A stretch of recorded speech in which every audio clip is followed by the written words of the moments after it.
Good morning to all. Uh, I slept over at Patty's house, and this is 8 o'clock in the morning. Hello.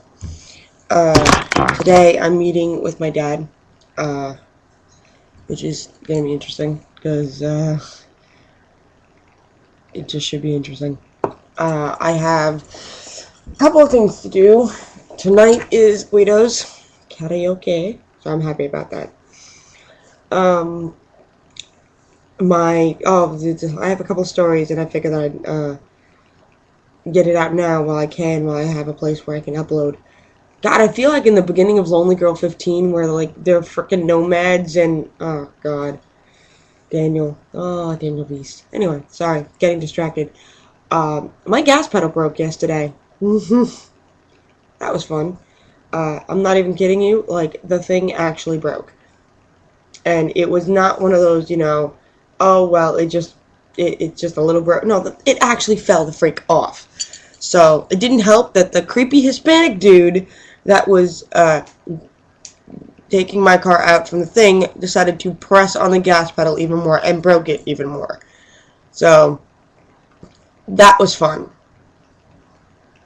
And considering I have nowhere to go, that car is the only really thing I have to live in. And I explained my situation to the mechanics in Valley Stream. And I'm sitting there, and because I don't think of positive outlooks right now, and all I'm really thinking of is really the negative, and I'm like, fuck, I have nowhere to go. And the guys, the manager and the owner of the place too, I think, and his assistant came over to me and came to give me my keys back. They fixed the gas pedal free of charge. Didn't do a diagnostic check because that would cost way too much freaking money. I got lucky. And they did it free of charge, and I'm surprised they lost a good $400 out of me, because it's $150 for the diagnostic check, and there's another good, the part must have been like $200-300, I think. So for them just to reattach it, and it's kind of nice because I have an iron foot, and now the pedal's really light, so I have to learn how to drive like a light foot instead of like a heavy foot like I have, or as Jester likes to say, I have an iron foot, not a lead foot, an iron foot.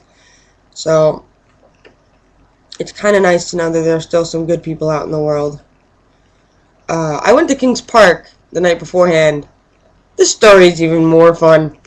Now, picture, if you will, me a nervous wreck, because that's not hard to envision.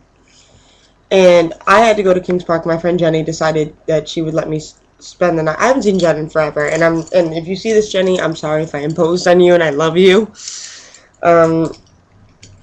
Ends up being that Kings Park is in Suffolk County. Now, keep in mind, I've never taken the Secateurs Parkway, let alone the Sunken Meadow. I didn't even know there was a Sunken Meadow. I lived in Suffolk County in Dowling College, the border of, like, barely of Suffolk County.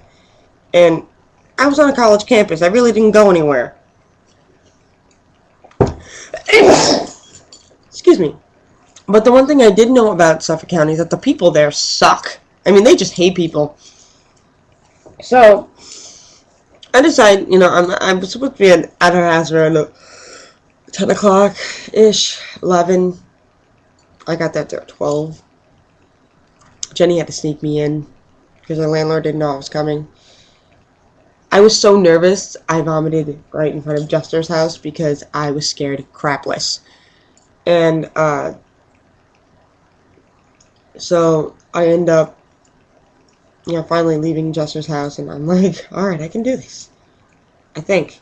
So, I didn't really know the entrance to the Southern State. If you live in New York, the Meadowbrook is not that hard to use. The Meadowbrook is probably the easiest thing you can use. Southern State, for me, however, not so much. There's an entrance on the right, on the Meadowbrook, to the Southern State. I've only used the Southern State a handful of times.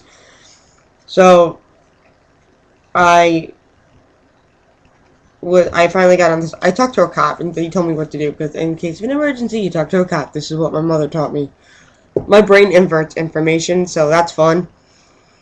So, I decide, I'm going to stop and I talk to a cop and he tells me what to do. I get on the Southern State, so I'm driving. So far, it's still looking pretty good. I get on the Southern State, and then I get on the Secretariat Parkway, and alright, I'm like, alright, I'm golden, I can do this. And then I get off I get off an exit too soon to the before the Sunken Meadow, which I'm supposed to get on. So crap in heaven, what do I do? So it's like almost 10:45 at night. Who the hell is going to be out? Especially in Suffolk County where there's nothing to do. So I pull over to this house on the right, and thank God there was the only nice person in Suffolk County I found, and told me what to do and to get on the first right and to get onto this exit. Now, my brain, like I said, inverts information. I looked at the sign and I got confused and I freaked out. I went around 4 times. Finally, I get on the right place, and then I get on back on the second toast. I see Sunken Meadow Park where I'm like, yay! And then as I'm on Sunken Meadow, I look, and there's 2 signs on the overpass signs, the green ones, that are conflicting, and I get confused, and I start breaking down. Like, I'm like a typical woman, breaking down, crying, Niagara. I pull to the side, I put my flashers on, and I turned off my car. I get out of my car, and I start jumping up and down like a crazy motherfucker, and waving down cars, going, help me! I'm lost! No one stopped me, though, and now looking back in hindsight, maybe I just shouldn't have done that, but still, you learn from experience. And so my brain reverted back to a 4-year-old, because being with what neurological disorders I have, it kind of made sense, and I just didn't know what to do, and so I called the cops. I called 911. I'm not even kidding you, I called 911, because I didn't know what to do. So the lady was very nice, and she spoke to me. She tried to calm me down the best that she could, and they connected me to state trooper's office, because the guy that was talking to me was really rude, and I didn't notice that until a couple days later. Anyway, so they finally sent a state trooper out, and I said, I just want to go home. If you can leave me back to the Meadowbrook or Southern State, I'll be fine. And he goes, and I had barely any battery life on this thing, so it's like, where do you live? And I'm like, in my car. And he goes, oh, okay. So he calls Jester, and my brain forgot at that point, because I was just so hysterical that I didn't know I'd forgotten that he doesn't drive. And he's like, you know what? I'm sorry, honey, if you're watching this. I'm sorry I scared the crap out of you.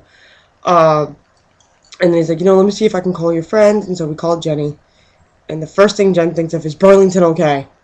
For those of you that know who Jenny is, she works 80-hour weeks, and that store gets it's bad.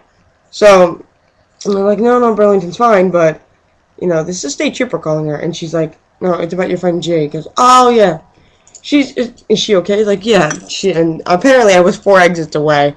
Finally, those two get together, and the cop and Jenny say, just lead her here. I get there, Jen is smoking. There's 10 to 15 cigarettes around herself, and I have to sneak up there, and I'm not the quietest person in the world, but I wake up early the next morning just laughing to myself. I reversed the directions on my phone from the GPS. I got home, I got to Merrick, easy. Story of my life. Tell ya, sometimes life can be funny. Peace out, guys.